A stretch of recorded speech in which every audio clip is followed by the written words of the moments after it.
मध्ये खुद्द दस्तूर खुद्द छत्रपतींचा अवमान होऊन 10 दिवस उलटून गेले देखील त्यांना गुन्हेगार सापडत नाही। यामध्ये दोषी जे लोक आहेत त्यांच्यावरती गुन्हा नोंद होत नाही, त्यांच्यावरती कठोर आहे, या संदर्भातला गुन्हा नोंद करून घेतलेला नाहीये। त्याचबरोबर या दुर्घटनेतील दोषी आज देखील मोकाटपणे राजरोसपणे फिरत आहेत आणि याला एफआयआर नोंद होत नाही आणि हा एफआयआर नोंद करून त्यांच्यावरती कठोरात कठोर कारवाई होत नाही, त्यांच्यावरती शासन होत नाही, तोपर्यंत हे आमरण उपोषण 1 इंचही या ठिकाणाहून हलणार नाही।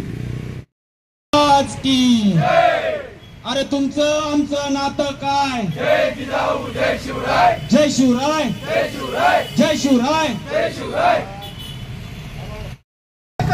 जय जिजाऊ जय शिवराय, जय शिवराय, जय शिवराय, जय शिवराय, जय शिवराय।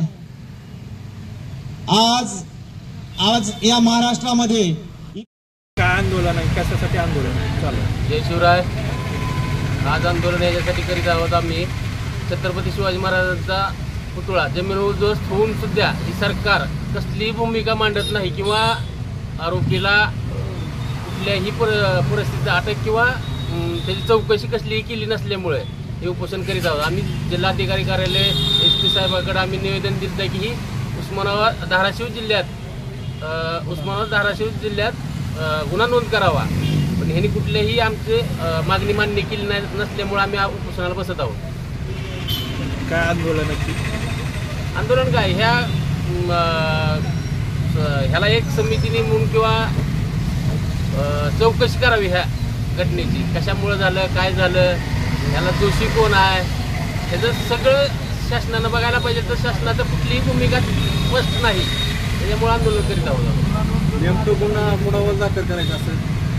गुन्हा नोंद त्याच्यामध्ये सगळे जे काय ह्याच्यात काम करणारे आहेत सगळेच असतील, कॉन्ट्रॅक्टर असेल, गुत्तेदार असेल किंवा ते एज्युकेटेड असेल किंवा कोण असेल, त्यांच्या प्रशासकीय अधिकाऱ्यावर सगळं गुन्हा नोंद व्हावा किंवा ह्यांची चौकशी तर केली पाहिजे।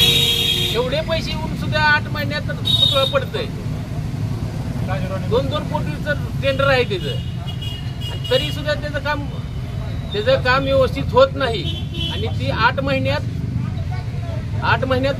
पुतळा खाली जमीन उद्ध्वस्त होतो। आपली नेमकी मागणी काय आहे मग शासनाकडे? शासनाकडे एवढीच मागणी आहे की हे जी सखोल चौकशी करून ह्याच्यावर गुन्हे दाखल करावे। जय शिवराय। आज आम्ही या ठिकाणी जे आत्मक्लेश आंदोलन करण्याची वेळ आम्हाला सरकारनं आणलेली आहे, त्याचं मुख्य कारण म्हणजे छत्रपती शिवरायांचा राजकोट येथील जो पुतळा आहे, पूर्णाकृती पुतळा, याच्यामध्ये शेकडो कोटी रुपये खर्च करून हा पुतळा जमीनदोस्त होऊन देखील त्याच्यावरती कुठल्याही प्रकारचे गुन्हे नोंद केलेले नाहीत। आम्हाला ज्यावेळेस आम्ही पोलीस स्टेशनला गुन्हा नोंद करा या मागणीसाठी आम्ही आनंदनगर पोलीस स्टेशनला गेलेलो होतो, त्यावेळेस त्यांनी सांगितलं आम्हाला वरिष्ठांकडून आदेश आहेत, गुन्हा नोंद करता येत नाही। का छत्रपती शिवरायांच्या महाराष्ट्रामध्ये आज गुन्हा नोंद होत नाही, याचं कारण काय? महाराजांच्या या अवहेलने संदर्भात जे दोषी आहेत यामध्ये सार्वजनिक बांधकाम विभाग असेल, त्याच्या संबंधित खात्याचे मंत्री असतील, मुख्यमंत्री असतील किंवा जे कोणी असतील, ह्या सर्व दोषींवरती कारवाई झाली पाहिजे। या पुतळा दुर्घटनेमध्ये जो प्रमुख आरोपी आहे जयदीप आपटे हा मूर्तिकार आहे, परंतु याच्यामध्ये अनेक समिती आहेत। कुठलाही पुतळा उभा करत असताना त्यामध्ये स्ट्रक्चरल ऑडिट करूनच ते पुतळे उभा केले जातात। एवढं होऊन देखील करोडो रुपये खर्च करून देखील आज महापुरुषांची विटंबना होत आहे। याला जबाबदार जे प्रशासनातील लोक असतील किंवा याच्या पाठीमागे जे कोणी अघटित असतील, कुणी प्रत्यक्ष किंवा अप्रत्यक्ष असतील, अशा सर्वांवरती गुन्हे नोंद होऊन त्या दोषींवरती कठोरात कठोर कारवाई झाली पाहिजे। आज जयदीप आपटेसारखा माणूस 10 दिवस झाले या पुतळ्याची दुर्घटना होऊन तो मीडियाला बाईट देतो आणि तो गायब होतो, याच्यासारखी लाजिरवाणी गोष्ट काय?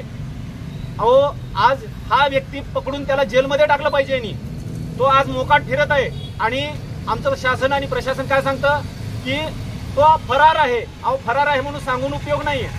तुम्ही उद्रेक होण्याची वाट बघताय का? शिवरायांच्या मावळ्यांचा उद्रेक झाल्यानंतर हे तुम्हाला सहन होणार नाही.